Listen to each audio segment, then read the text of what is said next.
सदा शिवम भजाम्यहं, श्री शिवाय नमस्तुभ्यं। बंधुजनों, भक्तजनों, आप सभी का ब्रह्मांड देव कन्या चैनल पर बहुत बहुत स्वागत है।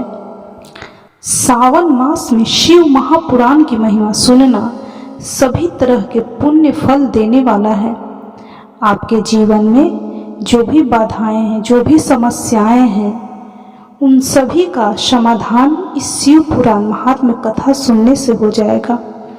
बंधुजनों, भक्तजनों, यदि आप इस कथा महात्म्य को ध्यान पूर्वक एकाग्रचित होकर सुनते हैं या शेयर करके किसी और को भी सुनाते हैं, आपके जीवन में सुख, शांति और समृद्धि होगा। भगवान महाकाल, महाकालेश्वर शिव जी, महादेव आपकी सभी दुखों का, सभी समस्याओं का अंत करेंगे।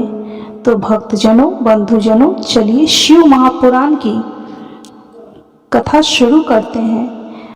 आज हम शिव महापुराण के श्री रुद्र संहिता तृतीय खंड के 54वें अध्याय का श्रवण करेंगे। तो बोलिए ओम नमः शिवाय, ओम नमः शिवाय, ओम नमः शिवाय। ब्रह्मा जी बोले, हे मुनि श्रेष्ठ नारद, जब शैलराज हिमालय और देवी मैना से आज्ञा लेकर भगवान शिव सभी देवताओं और ऋषि मुनियों सहित अन्य देवगणों व शिवगणों को साथ लेकर उस स्थान से बाहर चले गए, तब सप्त ऋषियों ने कहा कि हे शैलराज, अपनी पुत्री को शीघ्र ही भगवान शिव के साथ भेजने की कृपा करें। यह सुनकर हिमालय बहुत व्याकुल हो गए। उन्होंने देवी मैना से पार्वती को भेजने के लिए कहा। देवी मैना ने वैदिक रीति का पालन करते हुए अपनी पुत्री का सुंदर वस्त्रों और आभूषणों से श्रृंगार किया। उस समय मैना ने एक ब्राह्मण पत्नी को बुलाकर पतिव्रत धर्म की शिक्षा देने के लिए कहा।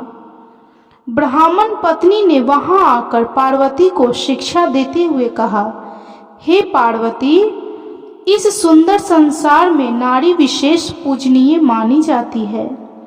जो स्त्रियां पतिव्रत का पालन करती हैं वे धन्य हैं। वे दोनों कुलों को पवित्र करती हैं। उनके दर्शन मात्र से पाप नष्ट हो जाते हैं। जो पति को साक्षात ईश्वर मानकर उसकी सेवा शुश्रूषा करती हैं, वे स्त्रियां इस लोक में आनंद प्राप्त कर सद्गति को प्राप्त करती हैं और अपने दोनों कुलों को तार देती हैं। सावित्री, लोपामुद्रा, अरुंधति, शांडिली, शतरूपा, अनसुईया, लक्ष्मी, स्वधा, सती, संज्ञा, सुमति, श्रद्धा, मैना और स्वाहा आदि नारियां साध्वी कहलाती हैं। वे अपने पतिव्रत धर्म के कारण ब्रह्मा, विष्णु और शिव की भी पूजनीय हैं। इसलिए स्त्री को सदैव अपने पति की आज्ञा का पालन करना चाहिए। पतिव्रता स्त्री पति के भोजन कर लेने के बाद ही भोजन करे। जब तक वह खड़ा हो खुद भी न बैठे। पति के सो जाने के बाद ही सोए और उसके उठने से पहले उठ जाए। क्रोधित होने पर या अत्यधिक प्रसन्नता होने पर भी अपने पति का नाम न ले। पति के बुलाने पर सभी कामों को छोड़कर पति के पास चली जाए। उसकी हर आज्ञा को अपना धर्म मानकर उसका पालन करे।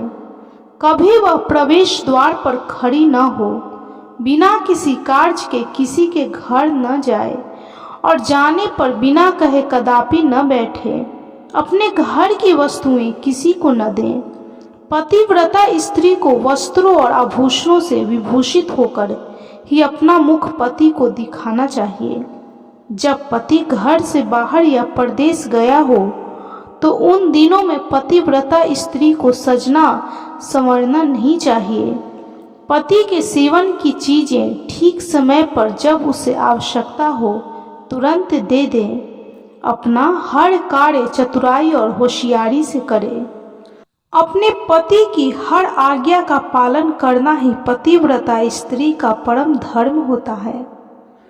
पति की आज्ञा लिए बिना पत्नी को कहीं भी नहीं जाना चाहिए, यहाँ तक कि तीर्थ स्थान जैसे पुण्य स्थलों पर भी नहीं।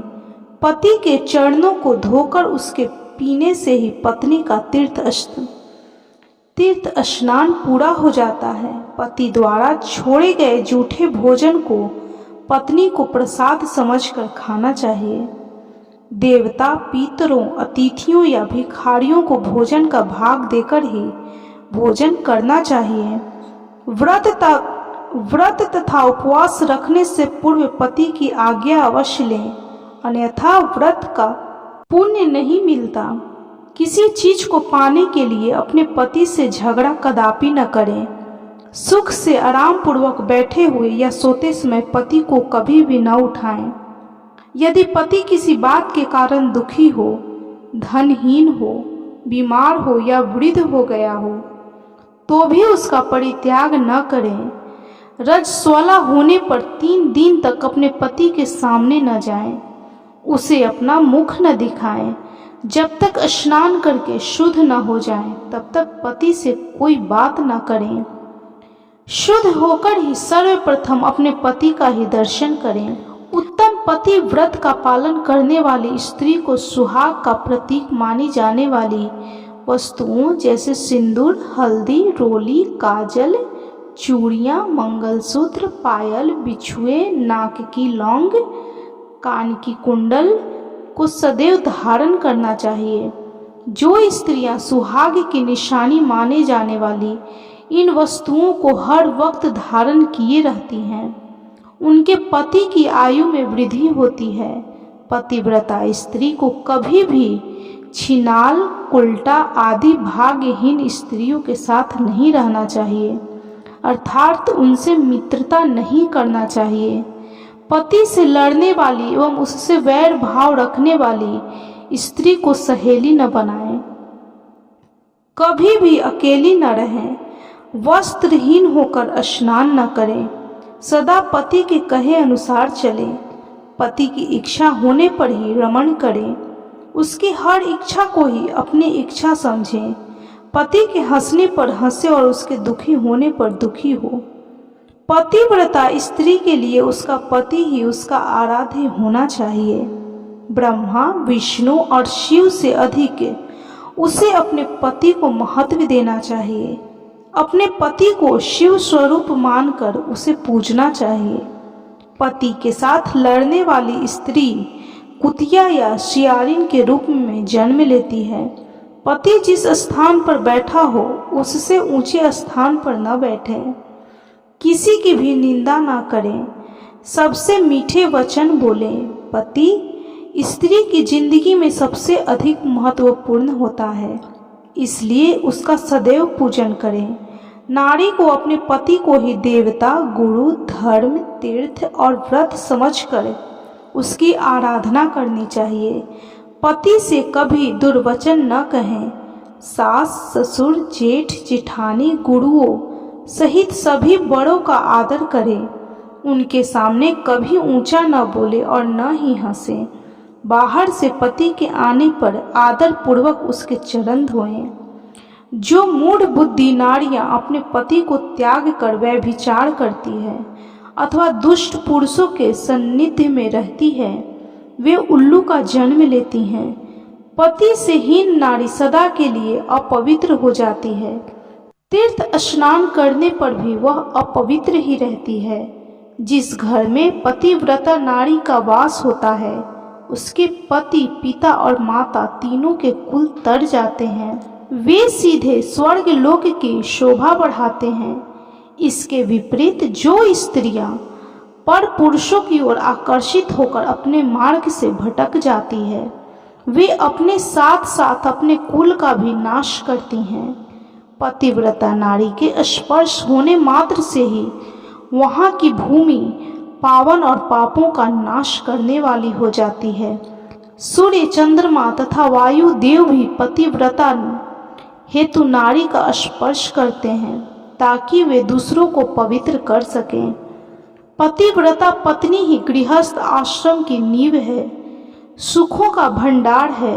वही धर्म को पाने का एकमात्र रास्ता है तथा वही परिवार की वंश बेल को आगे बढ़ाने वाली है। भगवान विश्वनाथ में अटूट भक्ति भाव रखने वाले शिव भक्तों को ही पतिव्रता नारियों की प्राप्ति होती है। पत्नी से ही पति का अस्तित्व होता है। एक दूसरे के बिना दोनों का कोई अस्तित्व नहीं रह जाता। पत्नी के बिना पति देव यज्ञ, पितृयज्ञ और अतिथि यज्ञ आदि कोई भी यज्ञ अकेले संपन्न नहीं कर सकता। पतिव्रता नारियों को पवित्र पावनी गंगा के समान पवित्र माना जाता है। उसके दर्शनों से ही सब कुछ पवित्र हो जाता है। पति पत्नी का संबंध अटूट है। पति प्रणव है और पत्नी वेद की ऋचा। एक तप है तो एक क्षमा है। पत्नी द्वारा किए गए अच्छे कर्मों का फल है पति। हे गिरजानंदिनी, शास्त्रों में पतिव्रता नारियों को 4 प्रकार का बताया गया है: उत्तमा, मध्यमा, निकृष्टा और अति निकृष्टा। ये पतिव्रता स्त्रियों के भेद हैं। जो स्त्रियां स्वप्न में भी सिर्फ अपने पति का ही स्मरण करती हैं, ऐसी स्त्रियां उत्तमा पतिव्रता कहलाती हैं। जो स्त्रियां प्रत्येक पुरुष को पिता, भाई एवं पुत्र के रूप में देखती हैं, वह मध्यमा पतिव्रता कहलाती हैं। जिसके मन में धर्म और लोक लाज का भय रहता है और इस कारण वह सदैव धर्म का पालन करती है, वह निकृष्टा पतिव्रता कहलाती है।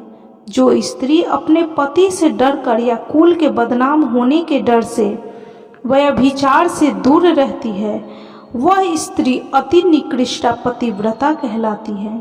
ये चारों प्रकार की पतिव्रता स्त्रियां पावन, पवित्र और समस्त पापों का नाश करने वाली कही जाती है। मुनि अत्रि की पत्नी अनसुईया ने अपने पतिव्रत के प्रभाव से त्रिदेव ब्रह्मा, विष्णु और शिव को शिशु बना दिया था। यही नहीं, उन्होंने मरे हुए एक ब्राह्मण को अपने सतीत्व के बल से जीवित कर दिया था। हे गिरजानंदिनी, मैंने पतिव्रता स्त्री की सभी विशेषताएं और गुण तुम्हें बता दिए हैं। अब आप इसी के अनुरूप ही आचरण किया करें।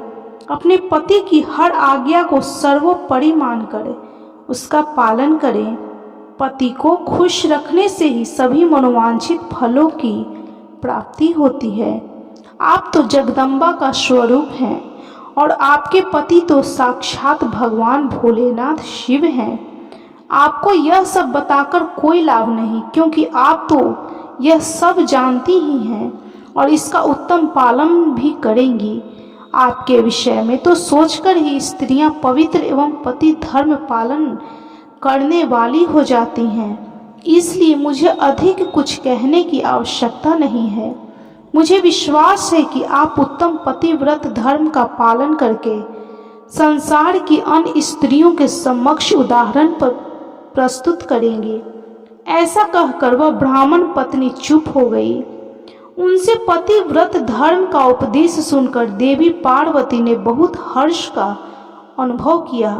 उन्होंने दोनों हाथ जोड़कर ब्राह्मण पत्नी को नमस्कार किया तथा उत्तम धर्म के विषय में ज्ञान देने के लिए उनका धन्यवाद किया। देवी पार्वती ने अपने आचरण से सभी उपस्थित परिजनों को शिक्षा दी कि भले ही कोई कितना भी जानकार क्यों न हो, उसे अपनी परंपराओं का आदर पूर्वक पालन करना चाहिए।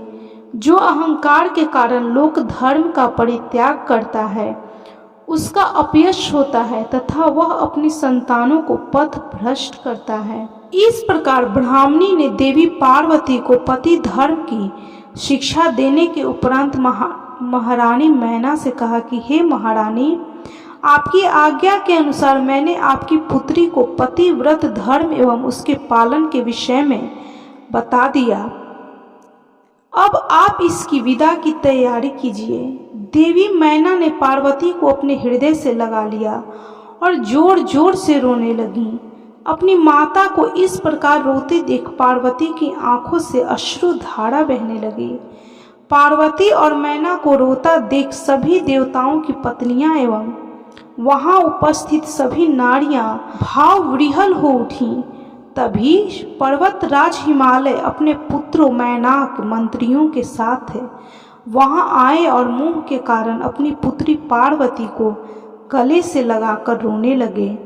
गिरजा की माँ, भाभियां तथा वहां उपस्थित सभी स्त्रियां रो रही थीं। तब तत्वज्ञानियों और मुनियों तथा पुरोहितों ने अध्यात्म ज्ञान द्वारा सबको समझाया तथा यह भी बताया कि उपस्थित शुभ मुहूर्त में ही बारात विदा करनी चाहिए। ऋषि मुनियों के समझाने से भावनाओं का सागर थमा। तब पार्वती ने भक्ति भाव से अपने माता पिता, भाइयों एवं गुरुजनों के चरण स्पर्श कर उनका आशीर्वाद प्राप्त किया तथा पुनः रोने लगीं। तब सबने प्रेम पूर्वक उन्हें चुप कराया। शैलराज हिमालय ने अपनी पुत्री पार्वती के बैठने के लिए एक सुंदर रत्नों से जड़ी हुई पालकी मंगवाई। ब्राह्मण पत्नियां ने उन्हें उस पालकी में बैठाया। सभी ने उन्हें ढेरों आशीष और शुभकामनाएं दी। शैलराज हिमालय और मैना ने उन्हें अनेक दुर्लभ वस्तुएं उपहार स्वरूप भेंट की। देवी पार्वती ने हाथ जोड़कर सबको विनम्रता पूर्वक नमस्कार किया और उनकी पालकी वहां से चल दी। प्रेम के वशीभूत होकर उनके पिता हिमालय और भाई भी उनकी पालकी के साथ साथ चल दिए। कुछ देर बाद वे उस स्थान पर पहुंचे जहां शिव जी अन्य बारातियों के साथ उनकी प्रतीक्षा कर रहे थे। हिमालय ने नम्रता पूर्वक वहां उपस्थित भगवान शिव, ब्रह्मा, श्री हरि विष्णु सहित सभी श्रेष्ठ जनों को नमस्कार किया और अपनी पुत्री को शिव जी को सौंप दिया। तत्पश्चात हम सब ने विदा लेकर वे हिमालयपुरी लौट गए। तत्पश्चात हम सब से विदा लेकर वे हिमालयपुरी लौट गए। जब शैलराज हिमालय नगर अपने वापस लौट गए तब हम सब भी कैलाश पर्वत की ओर चल दिए। भगवान शिव और पार्वती के विवाह हो जाने पर सभी की प्रसन्नता की कोई सीमा न रही। सभी उत्साह पूर्वक चलने लगे। महादेव जी के शिवगण नाचते कूदते, गाते बजाते अपने स्वामी के परम पावन निवास की ओर बढ़ रहे थे। मैं और श्री हरि विष्णु भी शिव जी के विवाह होने से प्रसन्न थे। उधर देवराज इंद्र हर्ष की कोई सीमा नहीं थी। वह सोच रहे थे कि शिव पार्वती के विवाह से उनके कष्टों और दुखों में अवश्य कमी होगी। उन्हें इस बात का यकीन हो गया था कि अब जल्द ही उन्हें और सब देवताओं को तारकासुर नामक भयंकर दैत्य से मुक्ति अवश्य मिलेगी। भगवान शिव भी हर्ष का अनुभव कर रहे थे। उन्हें उनकी जन्म जन्म की प्रेयसी पार्वती पुनः पत्नी रूप में प्राप्त हो गई थी। इस प्रकार प्रसन्नता पूर्वक आनंद से मग्न होकर सभी कैलाश पर्वत की ओर जा रहे थे। उसी समय सभी दिशाओं से पुष्प वर्षा हो रही थी, मंगल ध्वनि बज रही थी और मंगल गान गाए जा रहे थे। इस प्रकार यात्रा करते हुए सभी कैलाश पर्वत पहुंच गए। वहां पहुंचकर भगवान शिव ने पार्वती से कहा कि हे देवेश्वरी, आप सदा से ही मेरी प्रिया हैं। आप पूर्व जन्म में मुझसे बिछुड़ गई थीं। सब देवताओं की कृपा से आज हम पुनः एक हो गए हैं। आज आपको पुनः अपने पास विराजमान पाकर मैं बहुत प्रसन्न हूँ। हम दोनों का साथ तो जन्म जन्मांतरों से है। शिव शिवा के बिना और शिवा शिव के बिना अधूरी है। आज मुझे पुनः अपनी प्राण वल्लभा मिल गई है। प्रभु शिव की इन प्यारी बातों को सुनकर देवी पार्वती का मुख लज्जा से लाल हो गया। उनके बड़े बड़े सुंदर नेत्र झुक गए और वे धीरे से बोली कि हे नाथ, आपकी हर एक बात मुझे स्मरण है। मेरे जीवन में सब कुछ आप ही हैं। आज आपने अपनी इस दासी को अपने चरणों में जगह देकर बहुत बड़ा उपकार किया है। मैं आपको पति के रूप में पाकर धन्य हो गई हूँ। देवी पार्वती के उत्तम मधुर वचनों को सुनकर भगवान शिव मुस्कुरा दिए तत्पश्चात भगवान शिव ने सभी देवताओं को स्वादिष्ट भोजन कराया एवं उन्हें सुंदर उपहार भेंट स्वरूप दिए। भोजन करने के बाद सभी देवता एवं ऋषि मुनि भगवान शिव के पास आए और उन्हें प्रणाम कर उनकी स्तुति करने लगे और शिव पार्वती से आज्ञा लेकर अपने अपने धाम चले गए। तब मैंने और श्री हरि विष्णु ने भी चलने के लिए आज्ञा मांगी तो शिव जी ने हमें प्रणाम किया। तब मैंने और विष्णु जी ने हृदय से लगाकर उन्हें आशीर्वाद दिया।